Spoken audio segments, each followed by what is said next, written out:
Okay, so what are some types of firewalls? Well, we have packet filtering firewalls, and packet filtering allows or blocks traffic based upon a specific port.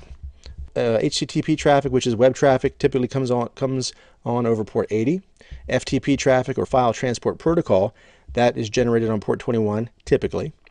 All right, so you can say, okay, allow web traffic but don't allow FTP, or allow DNS but don't allow, whatever, NetBIOS or time lookups, or whatever the case may be. You can break it down by port by port by port and get very specific. All right, so there's not a lot of intelligence there. It simply looks at the port, and then it will allow or block at that point. Next, we have a proxy firewall. Now, a proxy firewall is going to be dual homed, which means it's going to have two network interfaces, typically one on each network. So let's say, for instance, you have an internal and an external, or two internal networks that you want to segment one from the other. It's going to have an interface on both. Now, in most major corporate environments, that's a no-no. They won't allow typically dual-homed machines, specifically because they kind of bypass the firewall functionality. They span two networks, so that's typically a no-no. But in a proxy firewall situation, and that is in fact your firewall, then you're going to have an interface on both networks, or one or more networks, I should say. Okay, and that's going to segment internal users from the outside world. And again, it can mask the IP address using something called NAT, which is Network Address Translation. So that's going to give an added layer of security, because the outside world won't know who's communicating. All they will see is the address of the proxy firewall. And the proxy can also cache requests to improve perceived speed.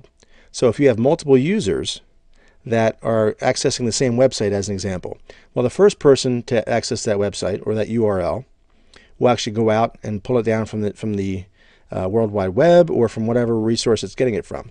Subsequent requests, as long as it's still sitting in cache, will get that information directly from the proxy, rather than having to go back out to the web or back out to the resource. So it gives the perception that things are faster, that your network all of a sudden is more responsive. The next type is stateful packet inspection firewalls. Now, SPI, or stateful packet inspection, examines the packet and keeps a packet table of every communication channel. So in other words, it's got more intelligence than a simple packet filtering. It actually does a deeper dive. It examines what's inside, and SPI tracks the entire conversation. So it gives you an increased level of security, because it only allows packets from a known active connection. So in other words, if someone's trying to kind of spoof or kind of jump in the middle of a connection, SPI understands that, hey, wait a minute, I don't know who this is from. I haven't seen this before. This is kind of in the middle of this conversation. There's no initiation. There's no back and forth to actually establish the connection. This just came out of nowhere. So I'm going to drop that. So it gives you that added layer of security. It's better than simple packet filtering, which only looks at the current packet. However, it is possible to attack by overloading the state table. So there are, for every, as we go through these different things, just keep in mind, nothing is foolproof. It's a never-ending battle. That's why we're all employed, and that's why we eventually make the big bucks. But it goes on and on and on. So, history lesson for you.